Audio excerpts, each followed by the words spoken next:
Bom, olá pessoal, eu sou o professor Marcelo Lineker, estarei aqui no curso de licenciatura em Física com vocês durante esse segundo módulo do semestre 2020.1 e o nosso objetivo é desenvolver conceitos, né, que possam nos mostrar como foi a construção de parte da física moderna, a física quântica, certo? Então, nós sabemos e já estudamos a fundo, né, a física clássica, em física um, física 2, física 3 e também em movimento e mecânica clássica. E, em geral, a gente observa que essa física se adequa, né, a grande parte do que nós temos no nosso cotidiano. A gente consegue construir prédios, nós conseguimos lançar foguetes, né, conseguimos colocar aviões no ar, entre outras várias realizações da humanidade que se desenvolveram tecnologicamente a partir do conhecimento da física. E, no entanto, sabemos também que existem outras duas grandes teorias que compõem o que a gente chama de física moderna, né? Temos a relatividade geral, que vem a abranger a gravidade montada por Newton, ou construída por Newton, e temos também a mecânica quântica, que trabalha ao contrário, né, em termos de dimensão, do que o objeto de estudo da relatividade geral. Relatividade geral ela trabalha com níveis muito grandes, né, cometas, estrelas, planetas, entre outros objetos, por exemplo, como buracos negros, e a mecânica quântica trabalha num mundo muito pequeno, né, como átomos, moléculas e tudo mais que a gente chama de estrutura da matéria. Bom, basicamente a gente vai trabalhar com 2 capítulos por semana e cada semana teremos atividades, certo? O plano de curso está disponível na plataforma, no Moodle, e teremos 30% da avaliação em atividades que serão colocadas semanalmente. A minha ideia também é que a gente tenha ali na quinta-feira, às 8 da noite, sempre também um encontro para não obrigatório, né? Mas um encontro via webconferência usando o Google Meet para a gente poder fazer uma discussão qualitativa mesmo desses conceitos, certo? Referentes à física moderna. Como a gente está num curso de licenciatura e não podemos nos esquecer que é, dificilmente nas escolas esses temas são abordados. Eles estão sempre ali no final, né, do terceiro ano e muitas vezes não existe tempo suficiente. Mas se a gente trabalhar muito bem os conceitos, a gente pode, ao longo da construção do corpo da física clássica, né, no primeiro, no segundo e até no terceiro ano, inserindo alguns desses componentes para apresentar que não existe somente, né,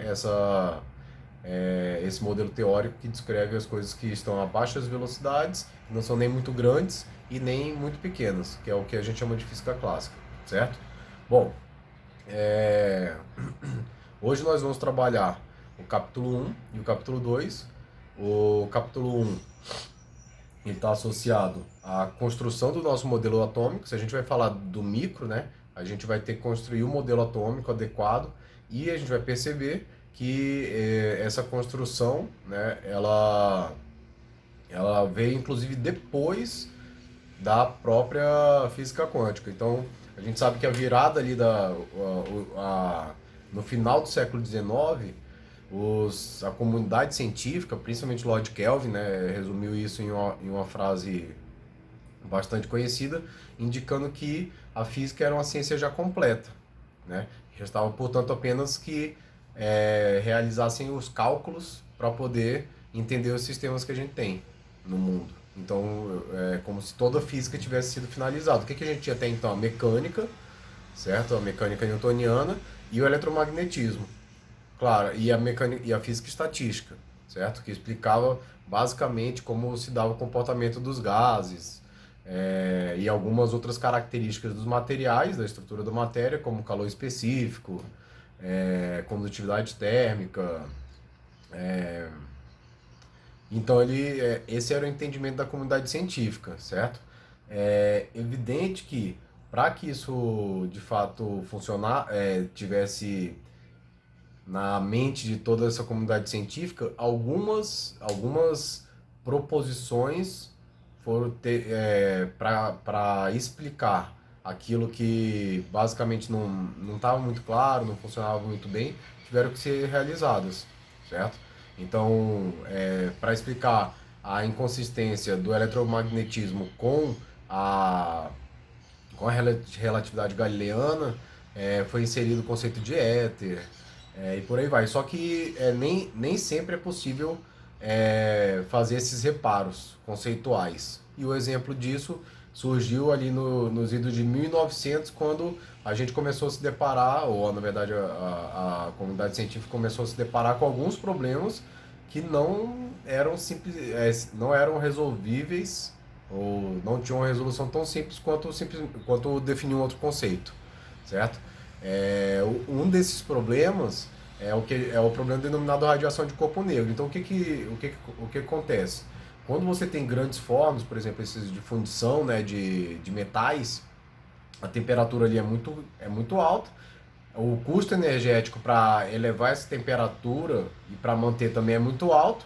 E para que a produção ela seja de fato eficiente, esses fornos têm pequenas entradas, para que a gente não perca, né, calor, não haja trocas de calor tão grandes. E aí a gente consegue ter uma manutenção ali daquela temperatura. Então, basicamente, esses fornos são uma casca, né, ou um cubo, certo? Um paralelepípedo, oco por dentro. Pela própria queima, né, a carbonização, a gente sabe que as paredes se escurecem, certo? E sabemos também que os materiais escuros são aqueles que mais absorvem energia, claro, porque não há reflexão, né? Uma parede branca, como tem aqui no fundo, ela reflete bem a luz, e então, por consequência, não absorve tanto. E aquela parede escura lá atrás azul, ela reflete menos a luz, então ela está absorvendo mais energia luminosa e, consequentemente, ela vai ter um maior aquecimento e maior emissão também de radiação térmica. Então, a ideia desses fornos de funcionamento é esse. Então, a gente pode imaginar como uma esfera fechada com um furinho só, onde entra ou sai radiação, certo? O fato é que quando a gente trabalha a física estatística para tentar entender o espectro dessa radiação, porque o que acontece? Nós temos ali várias faixas de frequência, certo? Ou de comprimentos de onda, da radiação eletromagnética, dentro da qual tem uma parte que é a térmica, né? Então, a radiação incidente, ela tem todas as faixas de comprimento. Quando a física estatística vai fazer a distribuição da energia, certo? Da energia no eixo Y aqui, correspondente a cada parte a cada parte da frequência, do espectro de frequência, é, a gente obtém uma incoerência. A incoerência é que essa curva ela só aumenta. Ou seja, existiriam faixas de frequência em que a energia emitida pelo forno seria infinita. Então, como podemos ter um sistema que recebe uma quantidade finita de energia, certo? Emitindo uma quantidade infinita de energia. E várias tentativas foram realizadas e efetivamente não se conseguiu a solução para esse problema. Então, aqui é importante a gente fazer uma linha do tempo que a ideia de átomo, que é a base da nossa estrutura da matéria, né, e sempre foi, remonta aos gregos, à Grécia Antiga, certo? Ou seja, tem mais de 2000 anos de essa ideia de átomo, de que existe uma unidade básica de constituição da matéria, certo? E que todas as substâncias são compostas por essa unidade básica. Ela foi avançando qualitativamente durante esses 1.600 anos, basicamente, certo? Até que, na verdade, quase 2000 anos, 1900 anos. Até que, justamente na virada do século XIX, a gente começa a ter a descoberta dessa estrutura do átomo. Então, veja só, praticamente todo o tempo que nós nos conhecemos como sociedade ocidental, A gente só foi de fato construir a noção e entender, né, explicar como era a estrutura desse átomo há cerca de 100 anos atrás, né? Então é um conceito é uma estruturação muito recente. Então, como a gente está num curso de física moderna, vamos entender que a construção dessa física moderna, a grande efervescência, se deu ali em 1900 até 1916, onde a gente tem basicamente a construção da mecânica quântica e da relatividade geral, certo? Então veja, a mecânica quântica que explica o mundo do micro, ela foi construída de 1900 mais ou menos até 1916, nesses 16 anos. Já a ideia a estrutura do átomo, a descoberta dela, começa também na virada do século, 18 para o 19, e a gente só vai descobrir o último componente, o nêutron, em 1932.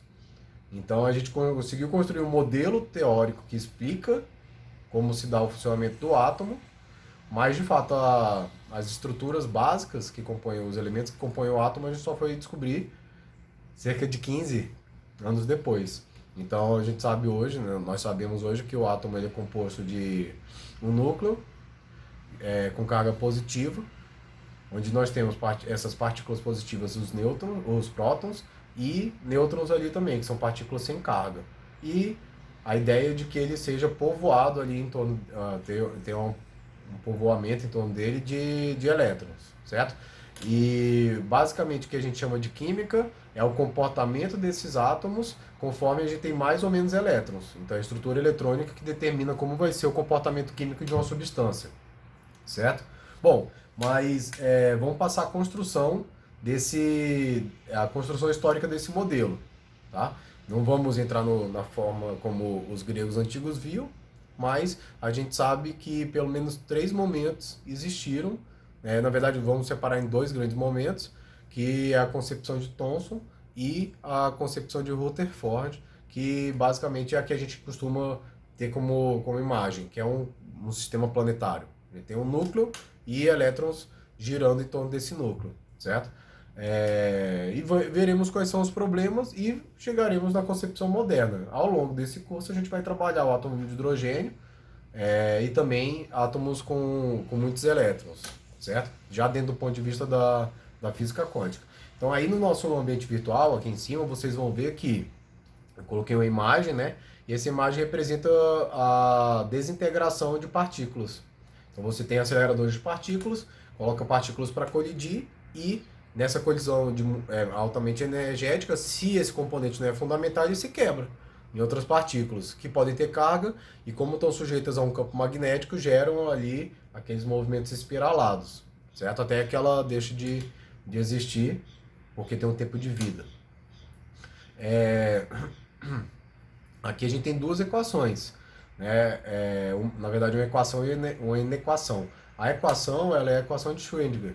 Ela é a equação que diz ou que dita como vai ser o comportamento do objeto que nós estudamos na mecânica quântica. O objeto que a gente está interessado na mecânica quântica não é o átomo em si, mas a probabilidade associada à posição ou ao momento, né, desse átomo. Então a gente não tem mais a certeza dos valores que eles podem assumir, e na verdade a gente tem a medida de uma incerteza e a garantia de que há limitação nessa incerteza, que é o princípio da incerteza de Heisenberg, que é a inequação que está aqui em cima também nessa imagem, certo? A gente esperamos que ao longo do curso a gente possa compreender plenamente o que significa essa equação e também essa inequação e saber quais são as implicações delas no nosso entendimento de universo e também na nossa vida cotidiana,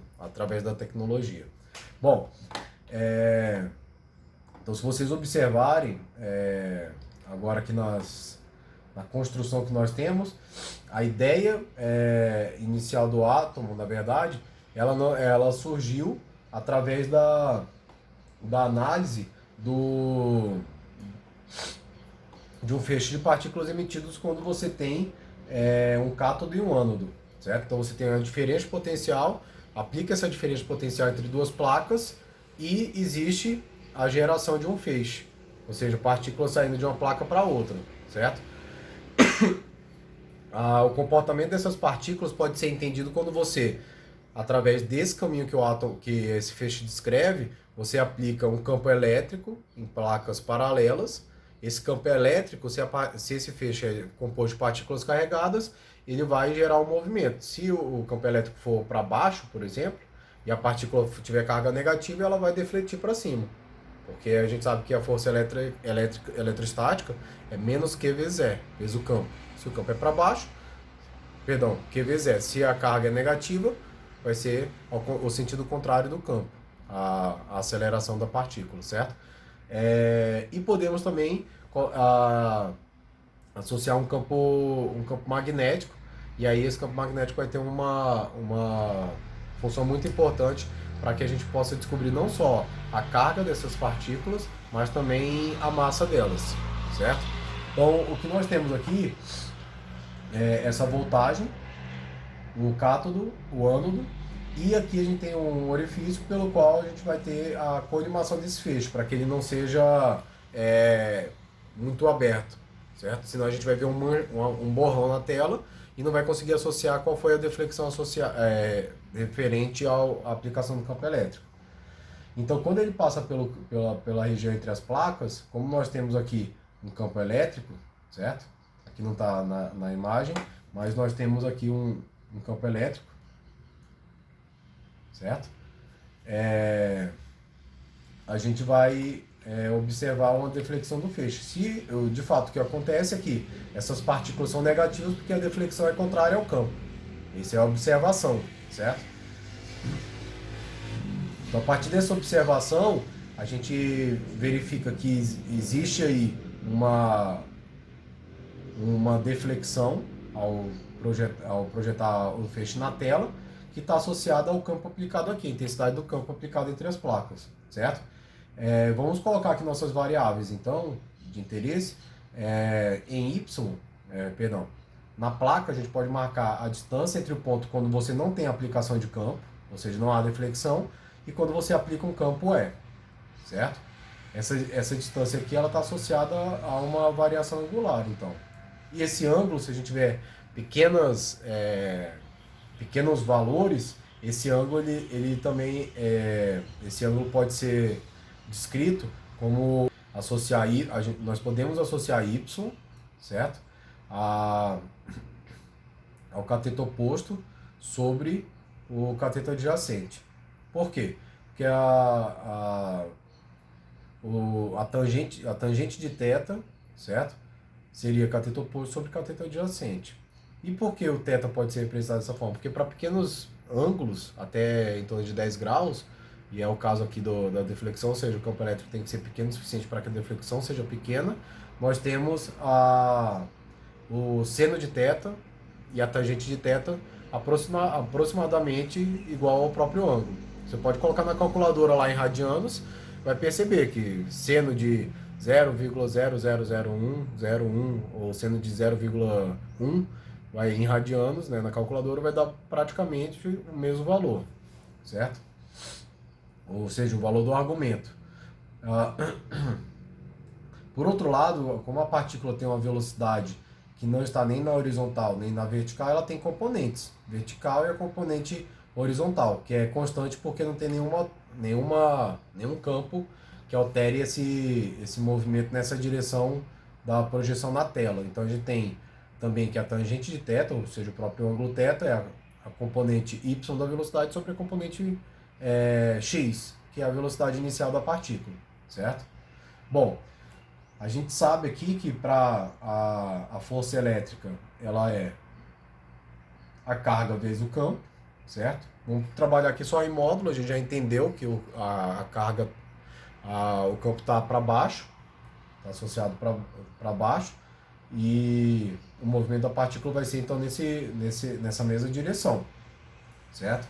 Mas a gente sabe também pela segunda lei de Newton que a força é massa vezes aceleração. Então, combinando essas duas expressões, a gente chega à conclusão que a aceleração dessa partícula, essa aceleração é y, tá? No eixo y, ela vai ser a razão carga da partícula pela massa multiplicado pelo campo elétrico, certo? É claro que essa partícula leva um tempo para percorrer, ou seja, um tempo em que ela está sujeita a essa aceleração. É quando a gente tem campo elétrico, ou seja, só aqui na região entre as placas, que tem um comprimento L. Então, o tempo que ela leva para atravessar essas placas, ele vai ser o comprimento da placa dividido pela velocidade que a partícula tem, que é a velocidade inicial. Praticamente não há variação de velocidade, não há variação em x, né? Certo? Porque o campo atua em y, então a velocidade em x é constante. E novamente associando aceleração e tempo, a gente pode obter a velocidade em y. A aceleração vezes o tempo é a velocidade, certo? Então, multiplicando essas duas expressões, a gente obtém que a componente y da velocidade é a razão carga-massa para essa partícula, vezes o campo, multiplicado pelo comprimento da placa, dividido pela velocidade inicial ali, certo? E aí, como a gente sabe que a gente obteve aqui que θ, o ângulo de deflexão, ele é a velocidade em y pela velocidade em x, a gente obtém o valor de θ, que é referente à relação, à razão carga-massa, certo? Ao campo elétrico aplicado, ao comprimento da placa e à velocidade inicial. Em princípio, tudo campo, comprimento e velocidade inicial a gente sabe medir, certo? Conseguimos medir, né? E a gente está interessado, e ângulo também, e a gente está interessado na razão carga-massa. Então a razão carga-massa para essa partícula pode ser obtida através da velocidade inicial, campo elétrico, comprimento aqui do tubo, certo? E da deflexão, agora medida em Y, não em ângulo, né? É mais fácil medir um comprimento do que o ângulo, principalmente para pequenos ângulos. Então, assim a gente obtém, ou na verdade foi obtida, né, a razão carga-massa para essa partícula, certo? Bom, mas é uma razão,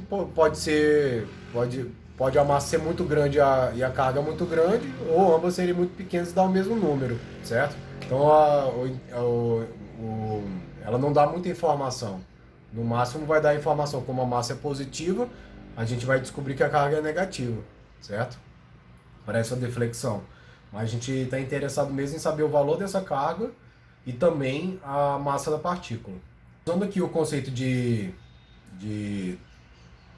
da força elétrica e a magnética, a gente chama de força de Lorentz, né? A gente tem aqui, a partir do momento que nós podemos também aplicar um campo magnético, agora esse campo magnético ele sendo na direção aqui perpendicular à velocidade, ou seja, se a velocidade está em x, certo? E o campo aqui elétrico está em y, né? A perpendicular à velocidade e perpendicular ao campo vai ser nessa direção aqui, que é a direção, tem o comprimento da placa, né? Aí essa seria a largura da placa, certo?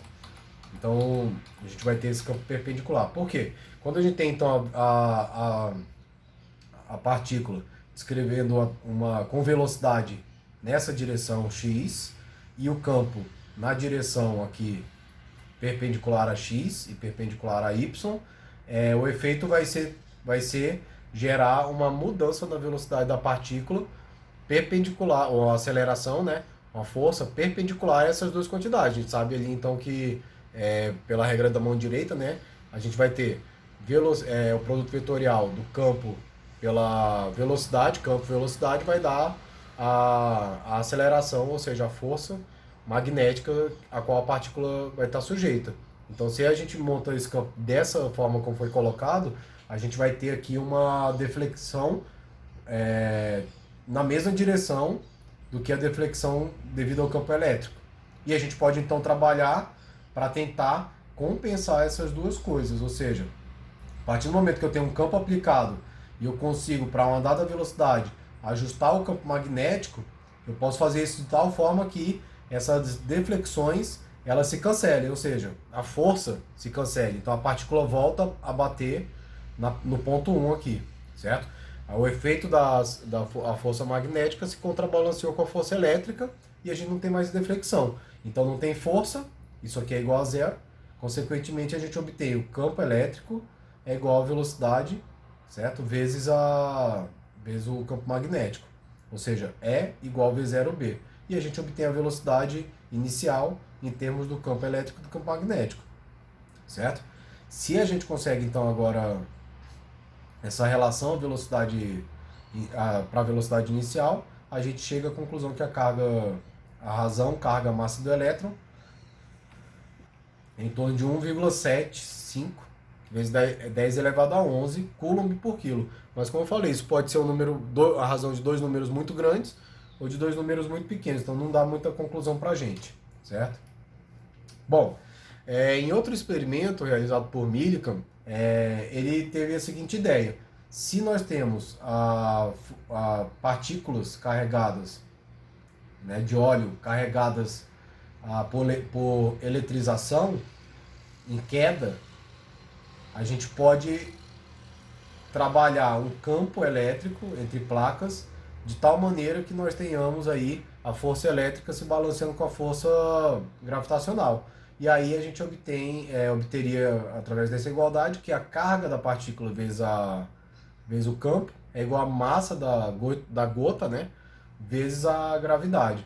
Após muita observação, Millikan, um experimento muito difícil, tido como um dos experimentos mais bem montados na história da ciência, ele chega à conclusão de que a carga e a massa dessas partículas, na verdade das gotículas de óleo, elas vão ocorrer de maneira que tenhamos apenas cargas quantizadas. Então aí é o primeiro momento em que a gente percebe a natureza quântica, né, da matéria. Ele não pode ter uma carga qualquer valor de carga.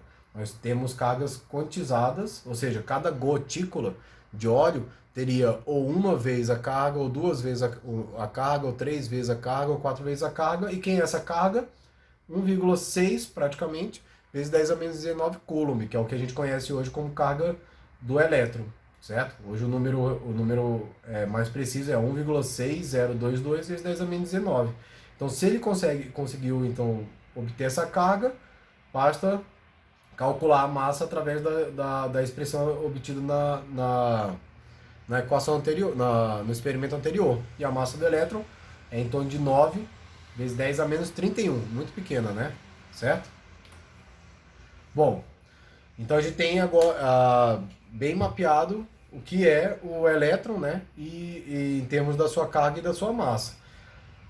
Acontece que a ideia do átomo é de que ele tenha carga positiva e carga negativa, porque átomos são neutros, certo? Então a gente vai ter a carga positiva, e a ideia inicial era que fosse uma grande parte de carga positiva, com as cargas negativas aqui difundidas, né, nesse meio positivo, certo? Ou seja, o meio positivamente carregado. Essa é a ideia de Thomson, ok? Bom, mas se isso fosse verdade, quando a gente lançasse partículas alfa sobre átomos, essas partículas elas passariam, né, relativamente sem nenhum desvio por esse meio, porque a carga positiva estaria muito difusa, certo? Mas na prática, quando a gente faz isso, que é o experimento de Rutherford, a gente chega à conclusão que isso não ocorre. Muitas partículas, inclusive, voltam. Ou seja, essa concentração, essa carga parece não ser tão difusa, ela parece ser concentrada. De tal maneira que algumas passam por essa placa. Essa placa é uma placa foi feita uma placa de ouro, muito fina, em torno de 0,0004 centímetro. Isso aí é 10 vezes mais fino que um fio de cabelo, certo? Ou seja, para que a gente tivesse aproximadamente a ideia deles, que a gente tivesse aproximadamente um átomo só na largura dessa placa, certo? E assim a gente estaria jogando partículas alfa sobre um átomo. E o comportamento é diferente. Para explicar esse comportamento, o modelo de átomo tem que ter, então, a carga positiva concentrada no que eles chamaram de núcleo, certo? Então esse modelo atômico, que é o modelo mais parecido, e é o que a gente costuma imaginar, né? Modelo parecido com o modelo planetário. A gente tem um núcleo circundado por elétrons, e aí surgem dois problemas. O primeiro é, por que essas partículas positivas ficam concentradas ali, se as cargas iguais elas tendem a se repelir? Certo? A ideia, o núcleo deveria se desfazer. Então ele é instável. A gente observa que a maioria dos sistemas são estáveis, dos átomos. E o outro problema é que o elétron, ao se movimentar numa trajetória circular, ou mudar de direção, né, do movimento, ele emite radiação. Então, quando ele emite radiação, ele perde energia e ele vai, então, tendo uma trajetória mais próxima do núcleo. E ele vai perdendo energia até colapsar. Então, isso seria interessante porque explicaria o decaimento atômico. Mas o problema é que na hora que a gente vai fazer as contas, esse decaimento ocorre muito rápido, de maneira que não existiriam átomos, não existiria matéria. Esses dois problemas aí passam a surgir e, na verdade, juntamente com os outros problemas que a gente vai abordar, eles acabam explicando aí, iniciando, né, o desenvolvimento de uma nova física, a física quântica. Tá? É, a explicação para que esse núcleo ele não se despedace por causa dessa, dessa repulsão eletrostática das partículas positivas, são os prótons, né? Ela vem depois, já em 1932, depois que já foi construída a mecânica quântica, depois que a gente já tinha explicado muita coisa inclusive, a gente já tinha conhecimento praticamente para construir uma bomba atômica ou para usar energia nuclear, porque a relatividade geral deu a expressão que quantifica, né, a energia nuclear, e a quântica mostra para a gente como promover essa cadeia de acontecimentos, para que a gente tenha essa forma de desfazer um núcleo atômico e, a partir desse desfazimento, aproveitar a sobra de energia, que é muito grande, apesar de serem muito pequenos os núcleos, certo? Mas a complementação desse modelo atômico, ele aparece quando a gente começa a perceber que, ao passar átomos, feixes de átomos, através de um meio muito denso, como a parafina, surgiu uma radiação que ela não respondia a campo elétrico magnético, ou seja, uma radiação neutra. Só o Chadwick, em 1932, conseguiu perceber que essa partícula era a partícula que compunha o núcleo atômico junto com o próton. É a partícula, no caso, o nêutron. E aí ela faz o que? Ela interage com o próton através de uma outra força, não é elétrica nem magnética, é a força nuclear. E essa força nuclear faz com que o núcleo se mantenha coeso, certo? Então a gente assim tem um modelo atômico, mas ainda com aquele problema do decaimento dos elétrons, certo? Isso só vai ser resolvido com outro modelo atômico, que é o modelo de Bohr, que é um modelo que considera a quantização da energia dos elétrons, certo? Então, essa foi a primeira parte da nossa aula de hoje. Vamos passar agora a essa construção, na verdade, a análise do princípio da quantização, que levou à introdução de uma constante, a constante de Planck, certo?